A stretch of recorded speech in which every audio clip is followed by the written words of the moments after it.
नमस्कार दोस्तों, आज हम बात करेंगे छायावाद की प्रमुख विशेषताओं के बारे में। हमने पिछली वीडियो में छायावाद की उत्पत्ति के बारे में हमने बात की, छायावाद की परिभाषा के बारे में बात की और छायावाद की जो मूल अवधारणा है उसके संदर्भ में हमने बात की थी। और उसमें हमने निष्कर्ष रूप में ये बताया कि छायावाद राष्ट्रीय जागरण की काव्यात्मक अभिव्यक्ति है। आज हम उसी छायावाद की जो प्रमुख विशेषताएं हैं उन विशेषताओं के बारे में बात करेंगे। प्यारे विद्यार्थियों, हिंदी भक्ति काव्य के बाद अगर कोई काव्य धारा सबसे शक्तिशाली रूप में है या जिसका बहुत अधिक महत्वपूर्ण स्थान है तो वो छायावाद है। नामवर सिंह जैसे आलोचकों ने इस बात को रेखांकित किया है कि हिंदी कविता के इतिहास में भक्ति काव्य के बाद छायावाद का दूसरा स्थान है। अब हम बात करेंगे कि यह जो कविता छायावाद की कविता है ये कब से कब तक लिखी गई और इसकी क्या प्रमुख विशेषताएं हमारे सामने आई। हमने पिछली वीडियो में ये बताया कि छायावाद का जो समय है, छायावाद की कविता की जो समयावधि है वह 1918 से लेकर 1936 के बीच की अवधि की है। यानी इस अवधि के बीच में जो कविताएं लिखी गई वो छायावादी कविताएं हैं। और वो कविताएं लिखने वाले चार प्रमुख कवि हैं: जयशंकर प्रसाद, सूर्यकांत त्रिपाठी निराला, सुमित्रानंदन पंत और महादेवी वर्मा। इनकी कविताओं के आधार पर हम छायावाद की विशेषताओं के बारे में बात करेंगे। कहीं कहीं छायावाद की जो ये विशेषताएं हैं उनको प्रवृत्तियां भी कहा गया है। बात एक ही है, प्रवृत्तियां कहें या विशेषताएं कहें। तो आइए हम बात करते हैं उनकी प्रमुख विशेषताओं के बारे में। सबसे पहली जो विशेषता है वो है आत्माभिव्यक्ति, जिसको जयशंकर प्रसाद जैसे बड़े कवि ने स्वानुभूति की विवृत्ति कहा है। सबसे पहले हमें इसकी अवधारणा को समझना है कि आत्माभिव्यक्ति है क्या। आत्माभिव्यक्ति का मतलब है कि अपने स्वयं के द्वारा जो अनुभूत की गई अभिव्यक्ति है उसको कविता में उतारना, यह स्वानुभूति है। देखिए, छायावाद के ऊपर जो पश्चिमी जो अवधारणा थी, जो जिसको हमने स्वच्छंदतावाद कहा है, उस स्वच्छंदतावाद का प्रभाव हमें छायावाद के कवियों में भी दिखाई देता है। और इसीलिए जो छायावाद का कवि है वो अपनी भावनाओं को अभिव्यक्त करने के लिए बहुत एक तरह से हम कहेंगे कि उसमें एक छटपटाहट है और उस छटपटाहट को उसने अपनी कविताओं में अभिव्यक्ति दी है।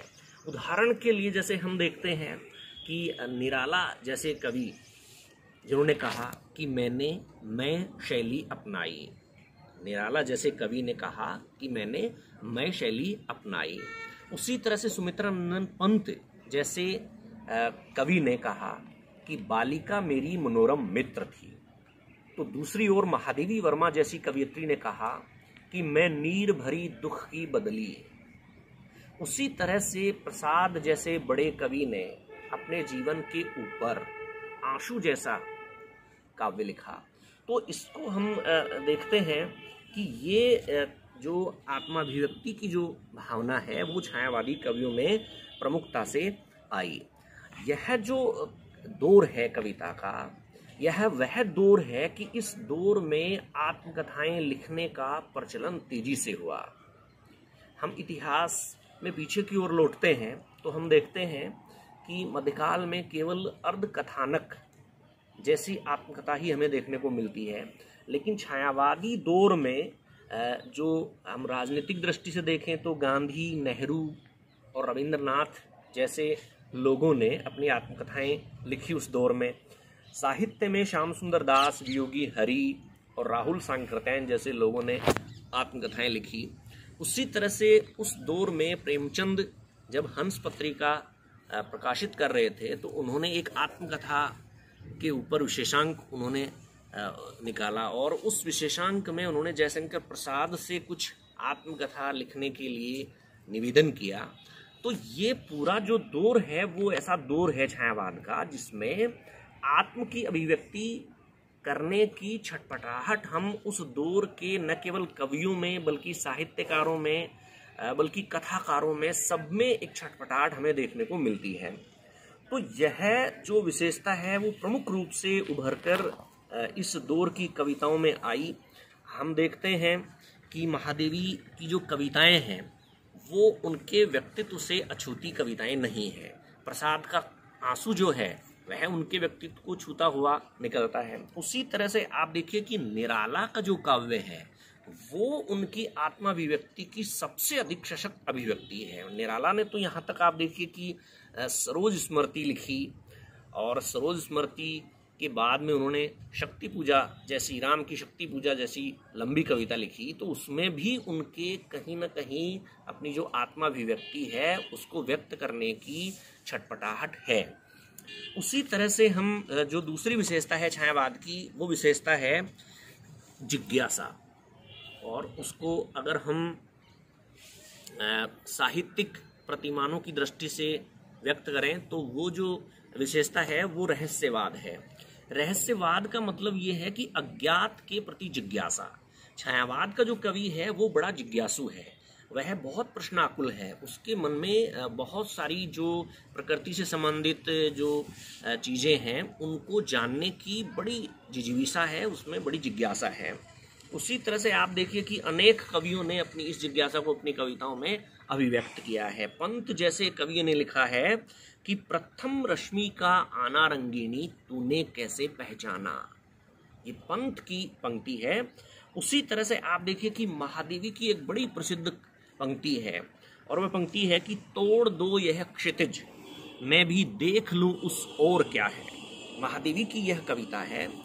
उसी तरह से हम देखते हैं कि यह जो जिज्ञासा का भाव है, यह जिज्ञासा का भाव प्राय हम देखते हैं कि सभ्यता के जो नए विकास के साथ हम इसको देख सकते हैं कि उस दौर का जो कवि है, उस दौर का जो मनुष्य है, उस दौर का जो भारतीय जनमानस है, उस पूरे दौर में ये जिज्ञासा का भाव हमें दिखाई देता है।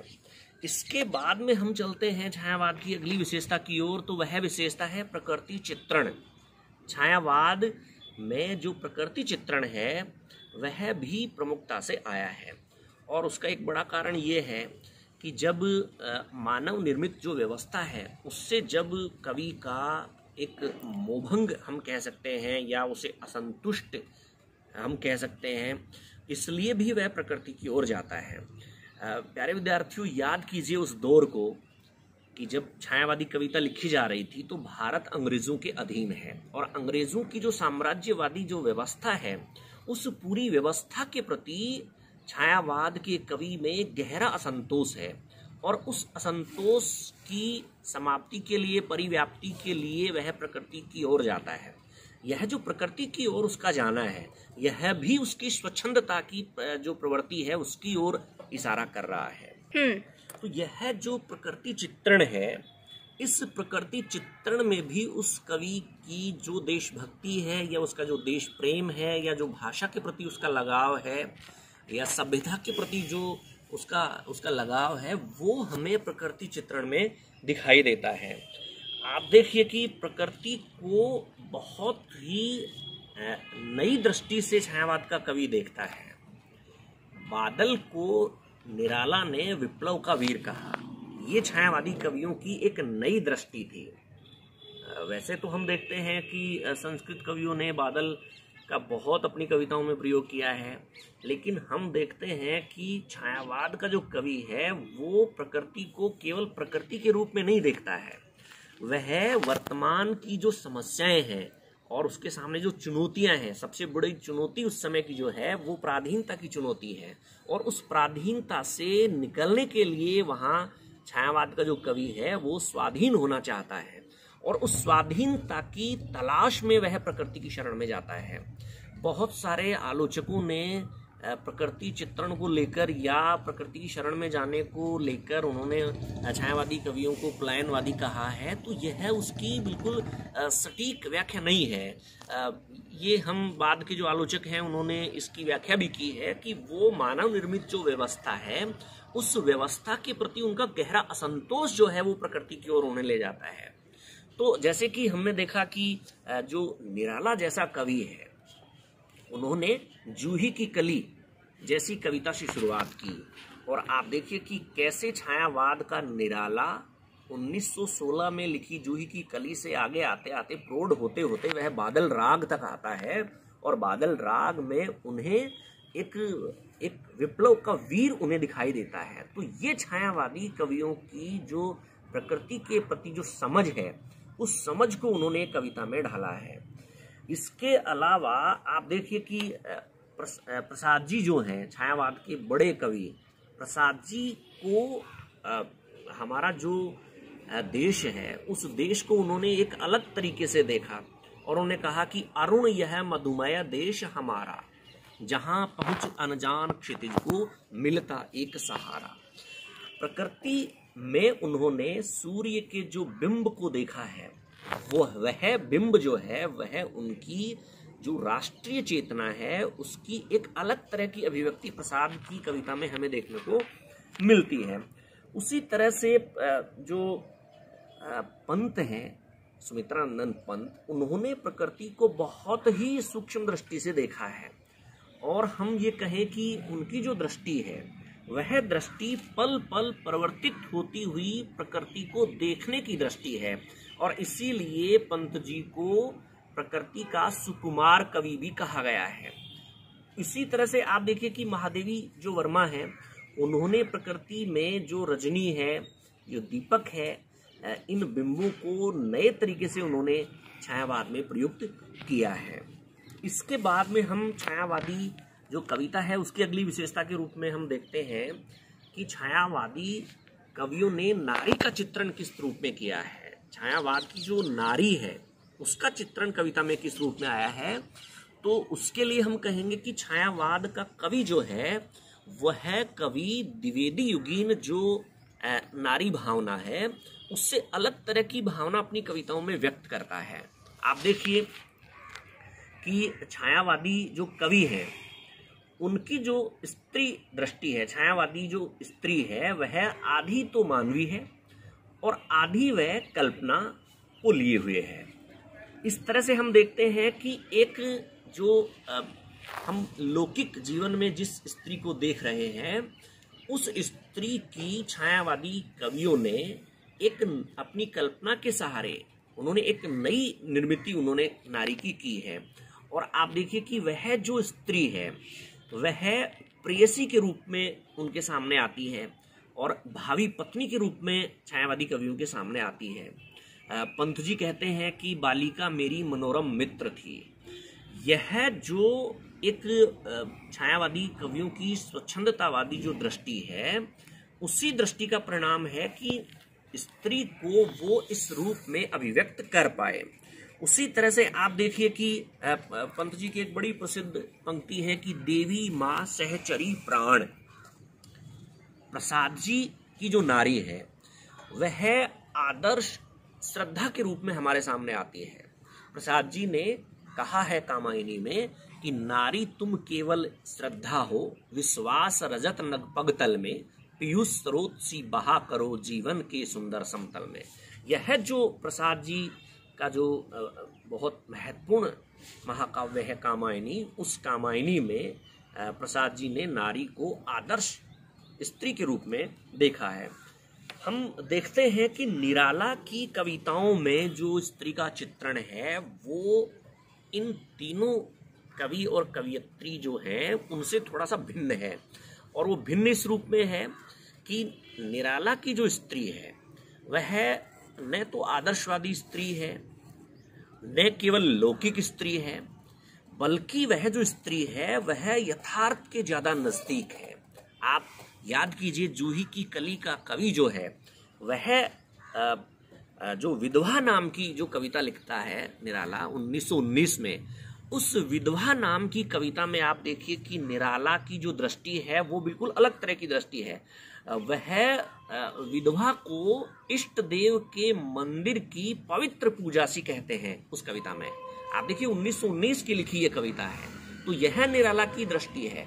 विधवाओं के प्रति द्विवेदी युगीन कवियों की दृष्टि आदर्शवादी है, लेकिन जो छायावादी कवियों की दृष्टि है वो यथार्थ के नजदीक है और इसीलिए विधवा का चित्र निराला ने उस कविता में खींचा है।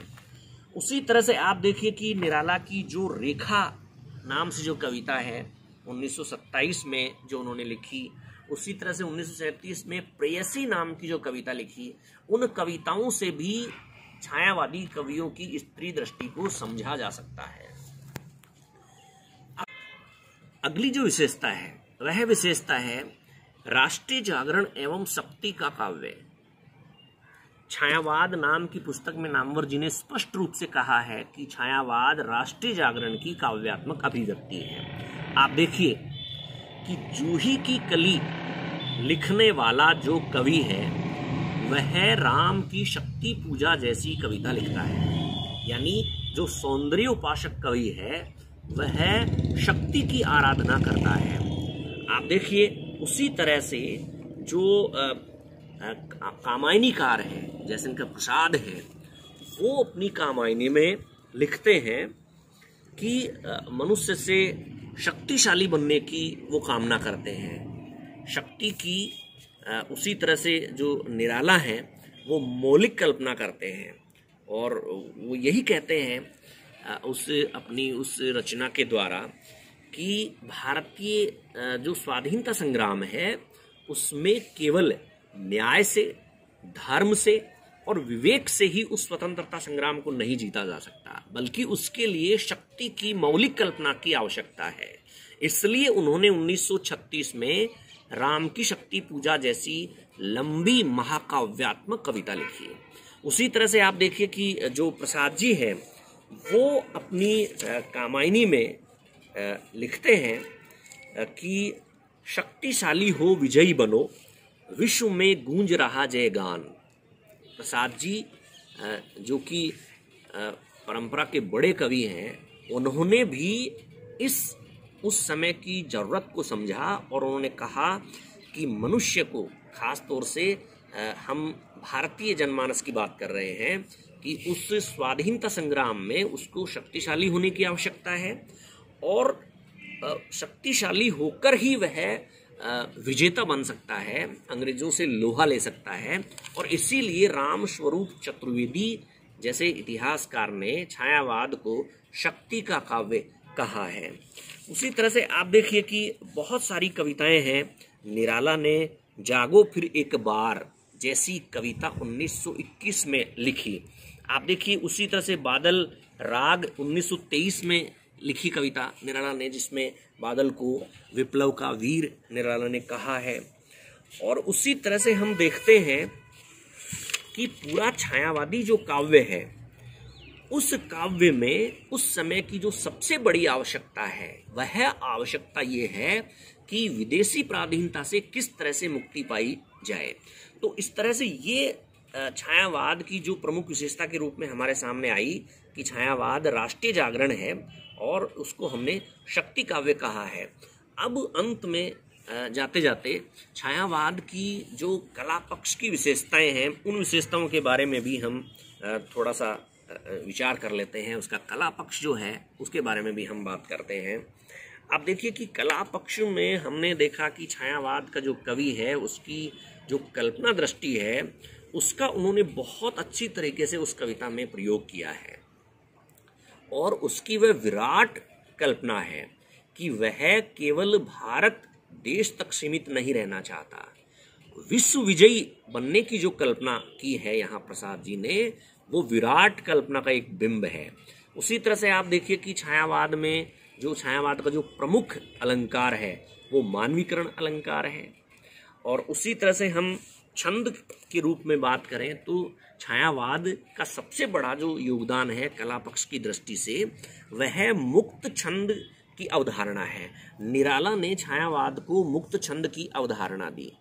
उसी तरह से हम देखते हैं कि पंत जी ने उमलकांत पदावली लिखी और उन्होंने रोला छंद का प्रयोग अपनी कविताओं में किया। उसी तरह से छायावाद में बहुत ही मधुर गीत उस दौर में लिखे गए। महादेवी की जो कविताएं हैं वो आप देख सकते हैं कि उन्होंने बहुत सुंदर गीत लिखे हैं। निराला ने बहुत अच्छे गीत उस समय लिखे हैं। भाषा के बारे में अगर हम छायावाद की कविता की बात करें तो छायावादी कवियों की जो भाषा है वो तत्सम प्रधान उनकी भाषा है। मुक्त छंद के बावजूद भी उन्होंने तत्सम प्रधान भाषा का प्रयोग प्रमुखता से छायावाद में किया है। एक जो कमजोर पक्ष उस दौर के कवियों का रहा है वो ये है कि वाक्य गठन के प्रति वो बहुत अधिक सचेत नहीं है, बल्कि दूसरा जो पक्ष था उनका कि शब्दों की जो नाद व्यंजना थी उनके ऊपर उनका काफ़ी भरोसा था। तो इस तरह से हमने ये देखा कि ये प्रमुख विशेषताएं छायावादी काव्य की रही हैं। तो आज के लिए इतना ही। धन्यवाद।